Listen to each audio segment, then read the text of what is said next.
Hello and welcome to a Smurd P video, and today we are looking at another omnibus, X-Men Inferno Prologue omnibus, and this is a direct market cover. And I'm gonna be honest with you, I probably wasn't old enough to collect comics at this point in time, so direct market cover for this probably isn't that special for me. I feel like I'm not sure. So I do love this one, and probably a little bit more than this one because it captures all the X teams at this point, and I don't know, I'm just not feeling it. Maybe it's just me. So anyway, we turn the side round. There is the prologue, and it's got the different cover down here, which I feel like that would have been an awesome cover. That would have been a very cool cover. I would have liked that. And then on the back, we have the same as the original Ford versus X Factor, or Avengers versus X Factor. And this collects X Factor 2732, Annual 3, Uncanny X-Men 228, 238, New Mutants 62 to 70, and Annual 4, X-Men Annual 12, and material from Marvel Age Annual 4, and Marvel Fanfare 40, which is exactly the same as the original release, which is what you would expect. However, I guess one big noticeable thing about the new omnibus is it is considerably condensed. I'm hoping you can see the difference in terms of size side by side. There is a massive difference with this compared to this. Considerable reduction, and they've compacted it all in somehow, which is great. And it looks really nice. I'm not sure.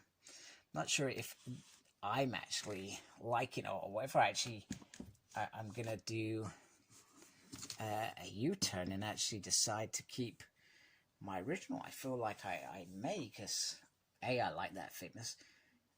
B, I feel like I know what to expect there. And C, well, I'm not sure what C is, but anyway, doesn't matter. So underneath this cover, we have the creators on this side. On this side, X-Men Down Under. So this is sort of on the back of the fall of New Mutants. They're believed to be dead. And this is everything leading up to that mammoth X-Men Inferno story.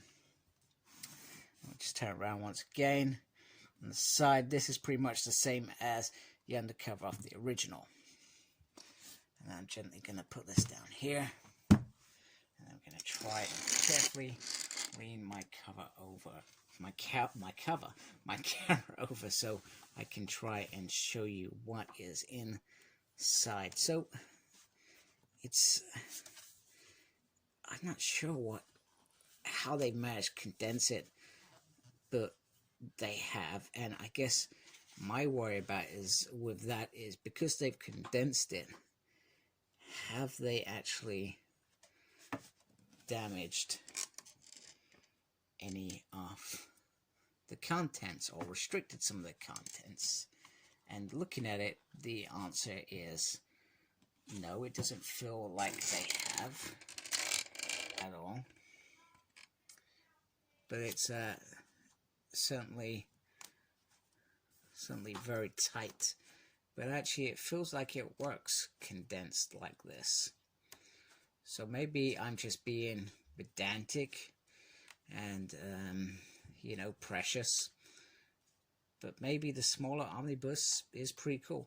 And yes, that is the reason why I brought it, because it was no longer just Marvel on the side. It was Marvel Omnibus on the side.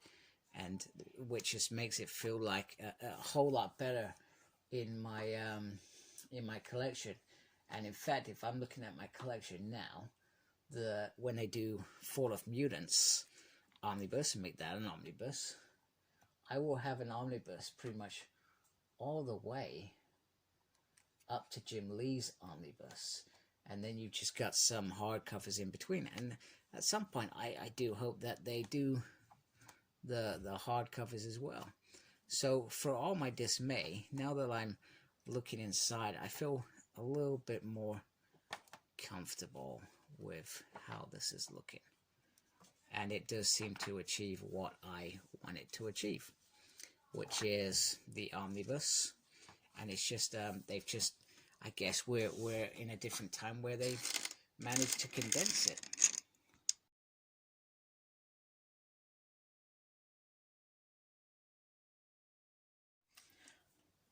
All right, so here it is next to the beautiful Inferno omnibus. And Inferno and this era is probably one of my favorite eras. I liked this sort of rogue X-team, etc. You know, most people know that I'm a massive fan of Cyclops, but this team actually was one that I really did enjoy. I'm just going to turn them around so you can see them next together.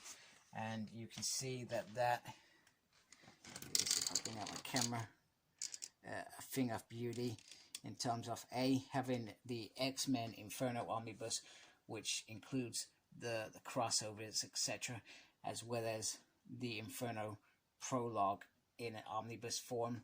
It's absolutely stunning. I'm just going to remove out the original omnibus, and I think as I've come to look through this book, I've come to be quite comfortable with how it looks, etc.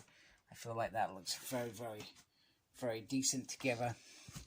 I guess it just threw me off being a smaller omnibus and perhaps being a bit tighter, but it achieves the same goals, and I guess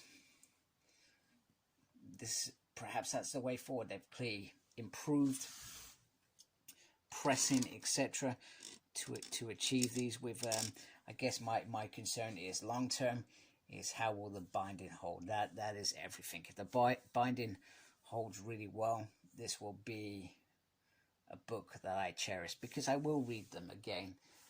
You know, I'll probably read them hopefully lots of times in my lifetime.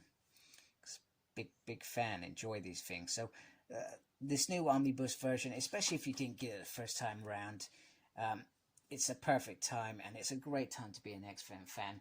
We are being spoiled, if I'm being honest with you, which is fantastic. So thank you for watching. I hope you like my stuff, and if you do, please subscribe to my channel. Appreciate you watching, and embrace the geekiness. Take care. Goodbye.